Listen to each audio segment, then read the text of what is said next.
right, I am Cecchetti. I'm here with two of my colleagues at Beyond Identity, and we are here at the Gartner IAM Summit in Grapevine, Texas. And one of the things we wanted to accomplish at this summit was telling people about all of the investments we're making in standards and in security at Beyond Identity.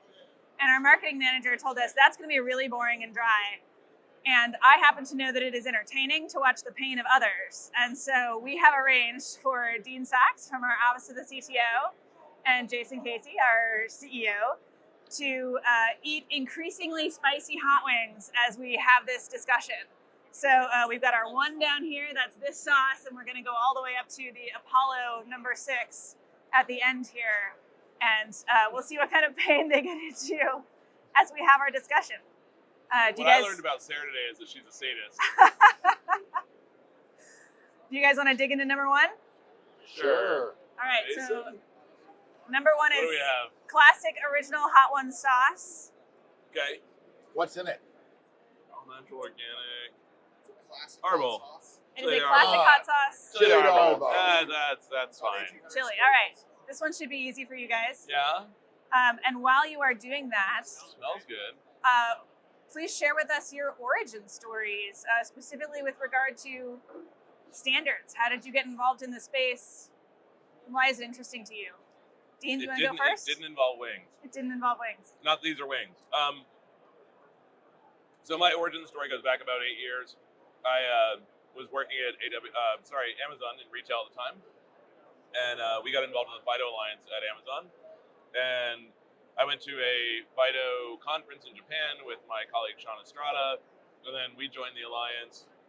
And at my first meeting of the alliance down in Monterey, California, I ran into Mike Jones, epic standards guy. You know Mike well. And Mike pulled me aside. He's like, "What do you want to do? Like, just join in. Find something you want to do. Find a problem you're interested in. Put some time into it, put some effort into it." And that's where it all began, was there at the FIDO Alliance 8 years ago. Amazing. And Jasson, Um, your PhD is in formal methods, but then you got involved in networking security? so my first startup was in 1999. It was a telecommunications startup. We were doing voice over IP. And this was back when you still paid for long distance. And we had this clever idea where we could buy, it wasn't really a clever idea, it was just arbitrage. We would buy local telephony trunks where it was all you can eat. So $1,000 a month, and you could dump as many calls on that trunk as you wanted. We bought these things called voice over IP gateways that would convert the telephony signal to packetized voice, or VoIP. And then we'd send it over an IP-based network. And so we could sell you long distance for 2 pennies. It cost us practically nothing. And MCI was selling it for 10 pennies. This was, my role there was as like a systems engineer. And the protocol, or at least the first protocol that we worked on, was this thing called H.323. And the governing body was the International Telecommunications Union. And so this was my first brush, not just with the standard, but with how some standards intentionally write terrible descriptions of their standards and their protocols and how it works. We then moved to something called SIP. The primary reason we moved to SIP was it was simple, it was easy, it was understandable. It didn't really do everything we needed it to do at the time, right? So this is before something called RFC, was it 3261? Actually, I don't even know if that's right. Sounds right. You can check. So RFCs are documents in the Internet Engineering Task Force. I'm going to try today to expand all of our acronyms. We'll see if we can actually do that. So an RFC is a request for comment. RFC is a request for comment, which means it is a standard. Which is kind of crazy because it's not really a request. No one cares about your opinion at this stage. It's done, right? That's right. Once it gets to RFC, you can no longer request. They care about your opinion when it's a draft, right? But so I ended up going to IETF meetings to try and lobby for changes to make our lives easier. And I never really traveled for work before. The first IETF meeting was in Minneapolis in like January or February. I'm also like a stupid kid. And so I get on the plane in Austin in shorts and flip-flops. Oh I get off the plane and piles of snow. Didn't have clothes for it. Again, stupid kid. And the IETF meetings, they go long, and you're just in meetings and meetings and meetings. And I mostly navigated Minneapolis by their heated, connected, their buildings. Sky Really bridges. tunnel Yeah. system, and sky bridge, yeah. But because this BOF ran over, turns out the sky bridge is BOF, shut. BOF is a birds of a feather conversation, which is people who want to talk about a standard that may come into being. That's right. And I had to go about half a mile in my flip-flops and shorts, downtown Minneapolis, 7 p.m. at night, through snow. And you live to tell the tale. I was a dumb kid. You can do anything when you're a kid. That's great. That sounds miserable. Okay, how was number one? Number one's fine. A 1 on the spice scale. It's chili narball. It's. You're doing fine. Yeah. All right. We're in Texas. This is a common thing, right? All right, you want to go to number 2? What's number 2? So number 2 Thank you. You're welcome. is Neil's Real Deal. This is a smoked onion hot sauce. Ooh. Smoked onion habanero. I wonder if that would be a cold smoke or a warm smoke. Now this has a 3 on its heat-o-meter. Okay, we're at 17,000 Scovilles. What kind of chilies? Habanero. Oh, It's onion, smoky onion flavor. Smells good. smells great. Yeah. Smells really good. With that said, habanero it's funny. It's like we went from a bell pepper. It's a little bit more spicy than a bell pepper, but there's a fairly significant jump to a habanero for Yeah, those of you that have not had one. So, cheers. All right. And this is Babe's Chicken from here in Dallas, Texas, by the way. Good stuff. Sweet, barbecue saucy. Very much barbecue. Yeah. Not getting a lot of chili. No, not hot at all. No. Okay.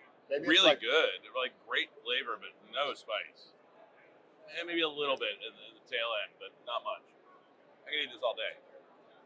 So Jasson, as a CEO, why did you decide to make the investment into identity standards? Why not just consume the standards that exist? Why try to influence them and get involved in them? Actually, that's a complicated answer. That's why I'm telling you, I'm asking you a number 2 and not number 6. By the end, it's like, what color is your shirt? So, ultimately, standards are useful for working with and across different types of products. No organization, no architecture is truly ever like single vendor. You're always going to be multi-vendor. You're always going to have a complex system. Standards are how we at least have a target or of a lingua franca to where we kind of understand, how do I connect two systems together? How do I debug it? How do I make sure it works properly? Now, that's the why are they good? If you do not pay attention to standards, you can become their slave. And what I mean by that is, again, you have to work with third-party systems in any real-world network architectural deployment, period. When a standard is mostly being driven by use cases that do not concern you, it may not support what you're trying to do. It may force you into awkward circumstances. For instance, when we talk about consumer passkeys, we're primarily optimizing for consumer convenience. We're trying to lower the friction on not just login, but transactions. And this is the thing we've all learned, right? The easier we make it for you to buy stuff, you'll buy more stuff. Whether you need it or not, it's a whole other conversation. But when we talk about enterprise use cases, yes, we want things to be easy, but we also have audit requirements. We also have security requirements. We also have investigative needs. And so when the use case of a particular standard like FIDO passkeys is being driven predominantly by consumer, if you're not participating, all of a sudden you can find yourself unable to use FIDO in certain enterprise deployments, where you actually have to be able to audit and track the movement of keys, i.e. passkey sync. Yeah. So that's a great example of like why you have to stay involved and kind of advocate for your use cases. Obviously, if your business is infrastructure, this is more acute, which ours is. Maybe if your business is not infrastructure, you can take it as it comes. Yeah. I think that's a great answer, because it is clear that standards is not just about the technical bits. It's also about the political parts. You have to be politically savvy to operate in the standards realm, and because you have to navigate through this set of concerns that come from all directions, and you have to figure out, like, how am I going to position myself, position this standard, position this work in a way that not only supports my needs but supports others, and trying not to block other use cases that you might not understand. And it's not always easy to do, and we are not always successful at it as we work in standards. But it's a great a great view of the standards world and what we have to do there. Okay, should we move on to number 3? Sure, let's do it. What is Okay. number 3? Number 3 is Los Calientes Verde. Oh, that Heat smells level 5 spicy. of 10. Let me see here. It's a Oh, big this is whiff. the hot ones Verde. It says it's medium. Smoky sweet Verde with Cal-Mex flavors. Punchy, smoky blend of Serrano and habanero, sweet fruit, and tart tomatillo. All right. That sounds good to me. Serrano. Smells really nice. Serrano's not that hot. Habanero, again, depending Yeah. on how much they put in. 36,000. 36,000 Really? Okay. Scovilles. So Okay. it should bump up. A little spicier. You guys seem to be doing fine. Aside from eating. That seemed more like a do you know how to eat chicken? Maybe I don't either.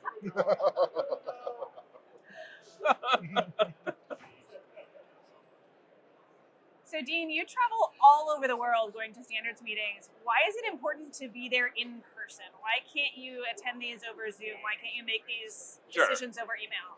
Well, the one thing I learned from watching Hamilton was it's really important to be in the room where it happened. It's critically important for me to be there at the meeting because you develop a special kind of relationship with people when you're in person.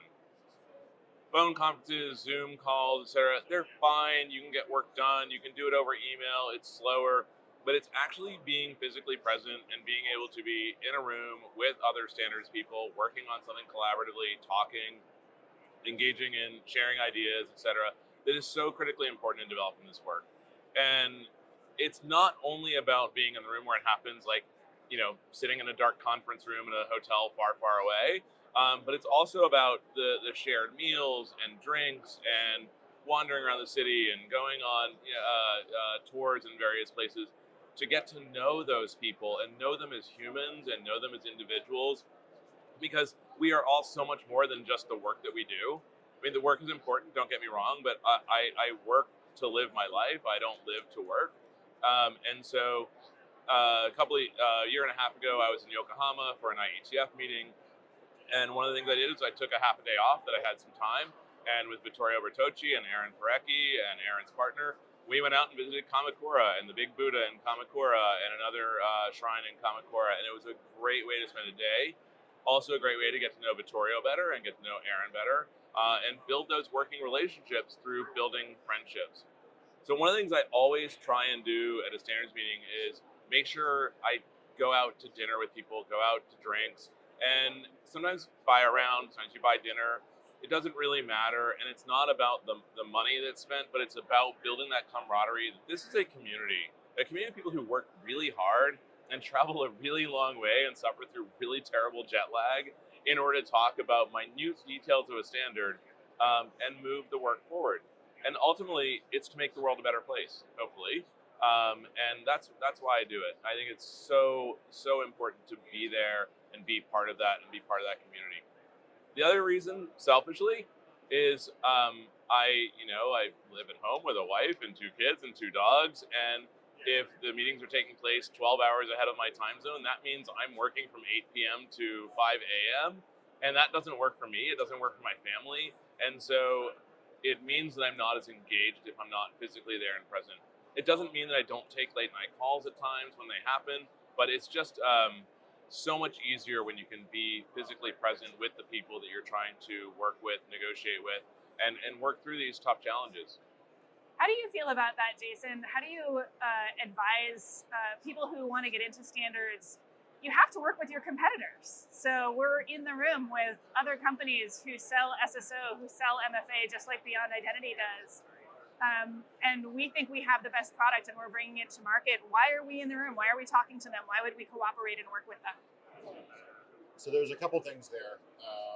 One is I would tease out like what actually makes a company and a product competitive. And in terms of, so I very much subscribe to the philosophy that like, I'm not that terribly worried about explaining how we build our product in the way that we do. Because the reality is an explanation is never enough for someone to truly kind of understand what's going on inside of your product. I'm not a big subscriber to that, right? Like, talk about what you do, right? Number two, again, like, customers deploy heterogeneous systems. And you're not there to help your competitor's business. They're not there to help your business. But again, if your product is going to interoperate with probably, excuse me, here comes the chicken. Not good. A little bit of a hang time on that last one. Yeah, that one's got a little warmth to it on that one. Yeah, what's the secondary flavors?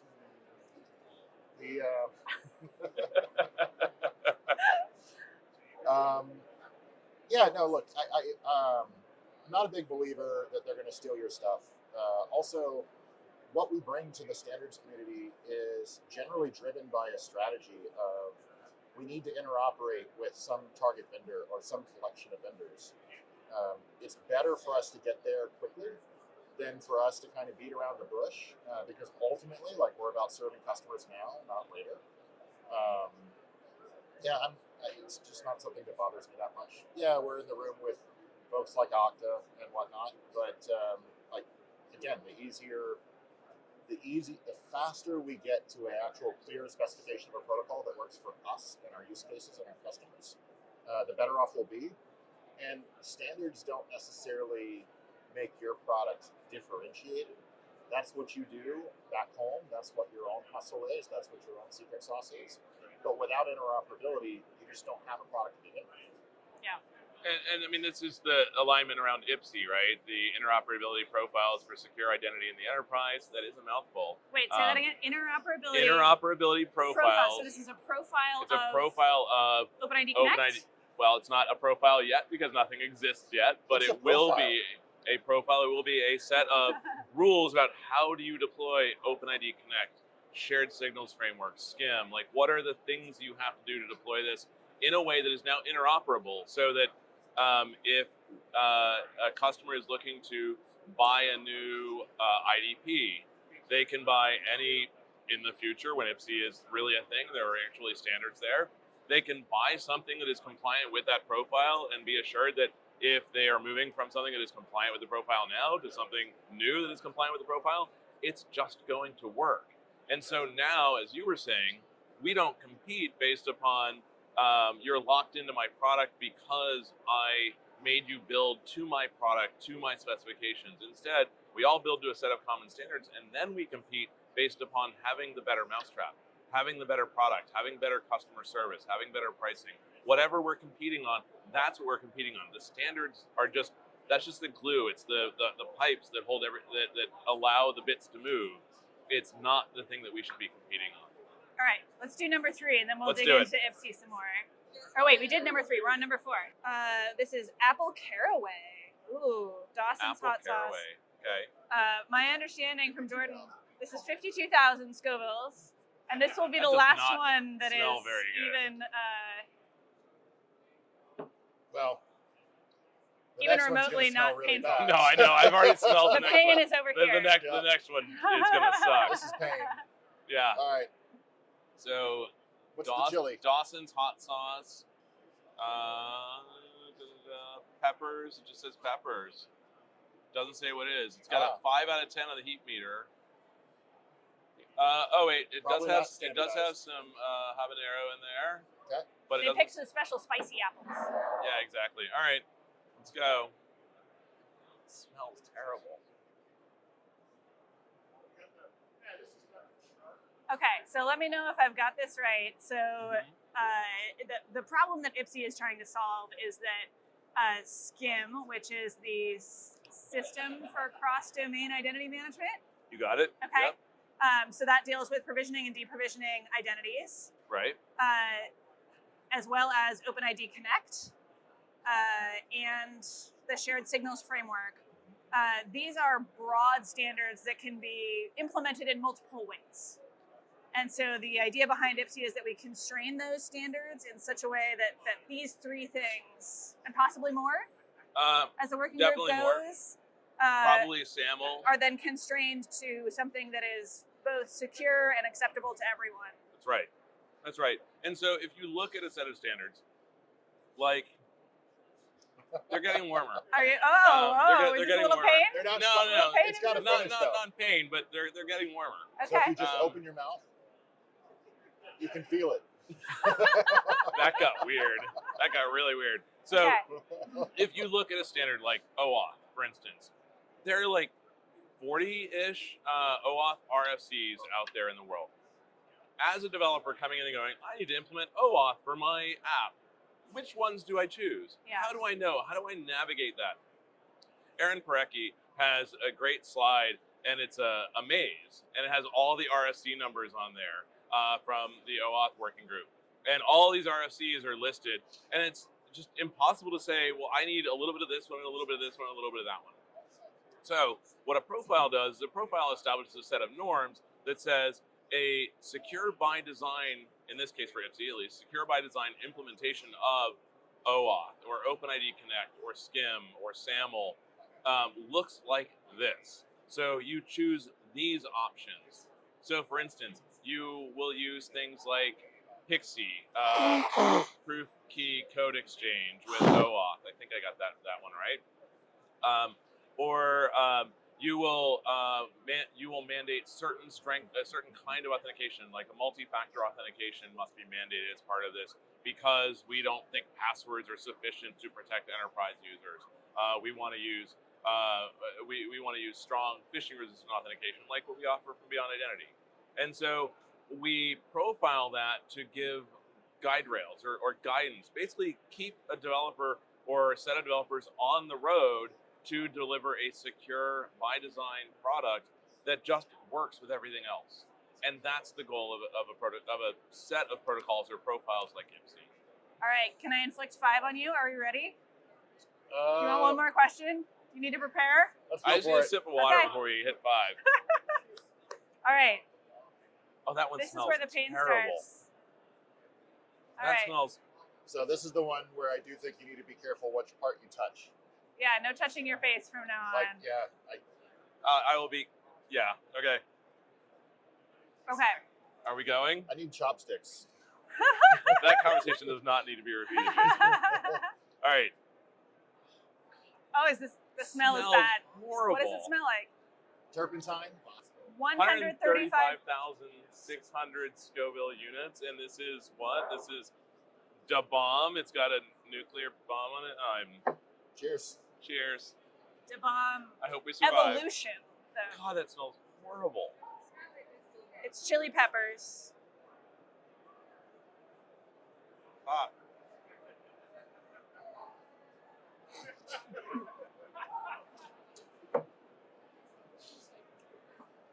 Tastes You like don't have crap. to finish it. Is it awful? Yeah. Even on Babe's chicken, it's awful? Does it make the chicken worse? It would be hard to make it better. No, it just tastes like pure capsaicin. Oh. Oh, Yeah? that is hot. So I am now sweating. the gums, like between your teeth, I feel like they're radiating heat. Okay, good. Mother. All right, so Jason, in our office of the CTO, we have hired Dean Saxe, who is an expert in identity, Yep. And in wings, apparently. Dr. Crispin I'm not. Cowan. I use the dry side of the napkin. Don't you all worry. Oh, Toss that one. Toss it. Yeah. Oh man. uh-uh. Oh, you bastard. I Now you can't gotta let him finish. win. No. I hate myself. All right, so in the office of the CTO, very nice, yes. We have a live audience here at Gartner who is clapping. You've hired Dean Saxe, who's an expert in identity, Yep. Dr. Crispin Cowan, who is an expert in security, and then Monty Weissman, who is one of the fathers of the TPM. Why that mix of people in the office of the CTO to work on standards and security? No giggling. That's not going to work. So, Wow. identity is a foundational product. Everything in your enterprise depends upon identity. It's also a foundational technology that is very easy to get wrong. And it's hard to get right. And the premise of our company and the key insight that we got started with was, how do we build a product with security foundations and fundamentals that puts signatures He's always You got it, you got passionate. it. It's not just the hot signatures sauce. over secrets. How do we glue the signing key in the TPM? How do we guarantee credentials don't move? They can't move, they can't steal them. If the authenticator is on the device,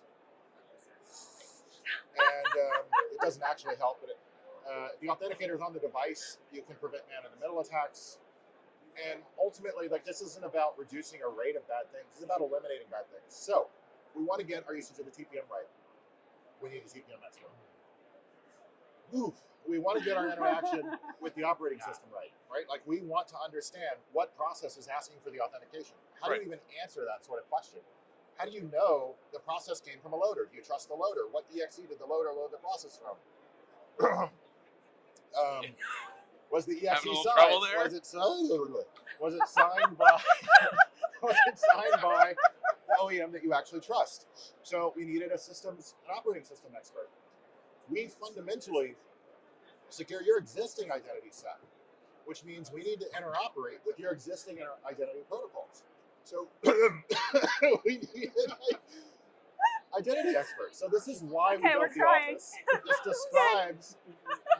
This describes where you all came from and why you're here. And it also is kind of our fundamental promise to our customer. Like, secure by design for us does not mean secure defaults and secure configurations. It means the whole life cycle, who we hire, how we build, how we verify, how we deliver, and how we help you run your organizations. Like, this is just part of secure by design.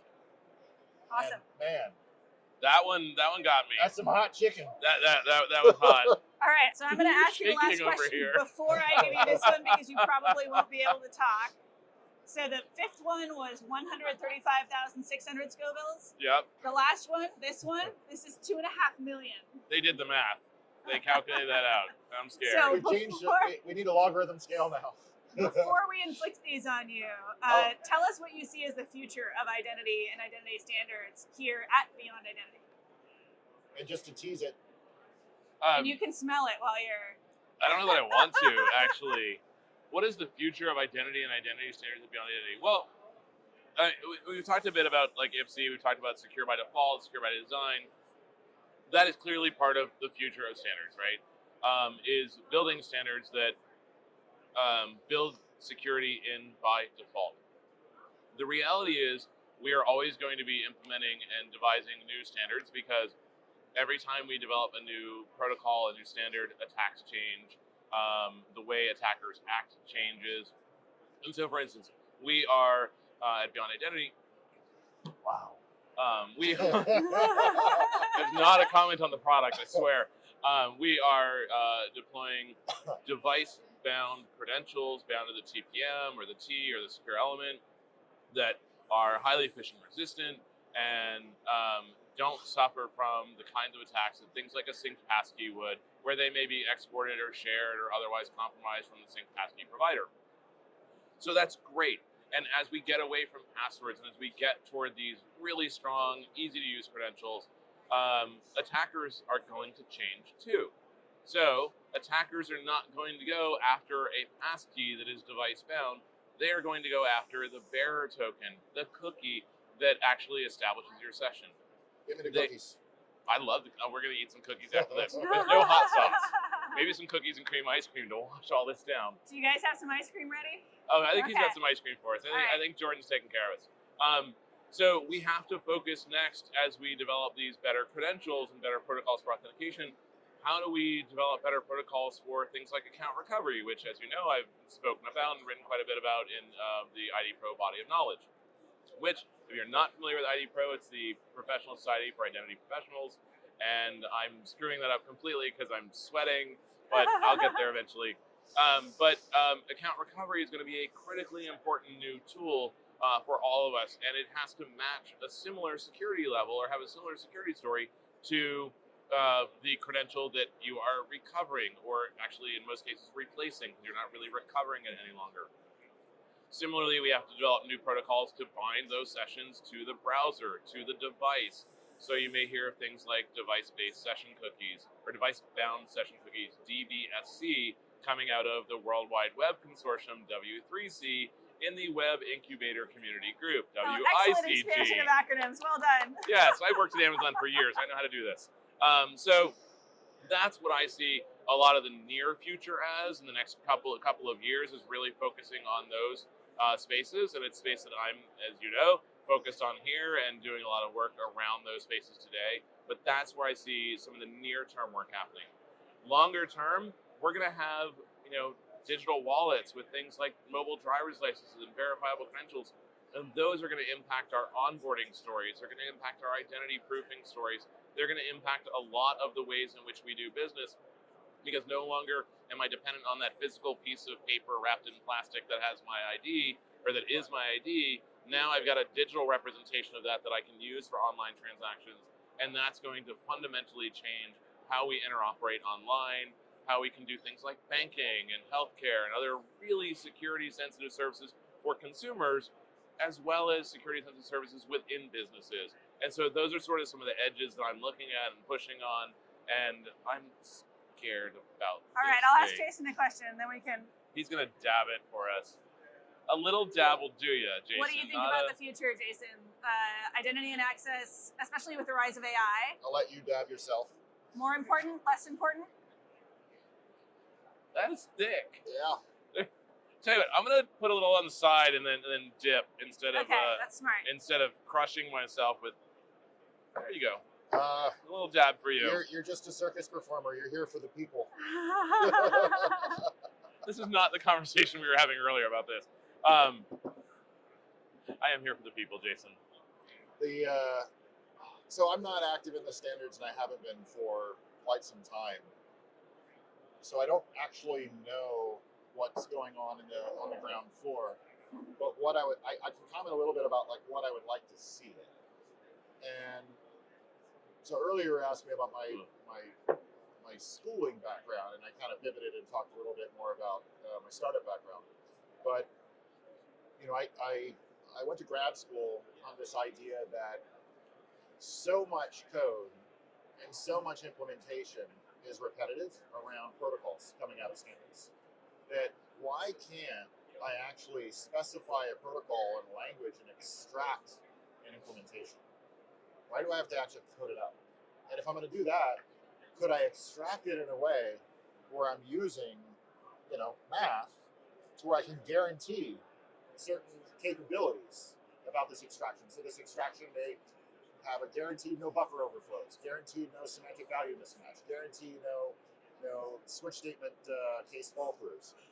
All right. Oh, you're going for it. This is Apollo. This is the Guinness Book of World Records hottest pepper. I'm scared. You can do it. I can do this. Woo! Let's go. So with the improvement of large language models and the improvement of these theorem-proving languages, where you can kind of specify, logical systems and extract the correct construction, I'd like to see some sort of merging in the standards bodies where maybe we actually start writing standards that have adjacency specifications, like where we could actually have. I'm amazed that you're coherent right now. I'm saying words, and they all have meanings. I'm no longer sure that they connect or compose into a sentence that makes sense. How you doing, Dean? At least it's good. more flavorful. It's way more flavorful, yeah. Okay. This is like slow lava. Mm-hmm. Slow lava.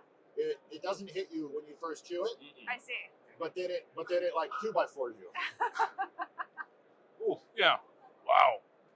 You both finished it. Wow. Well done. Oh. Excellent job, gentlemen. Any Wow. closing words? I still got to swallow this. Can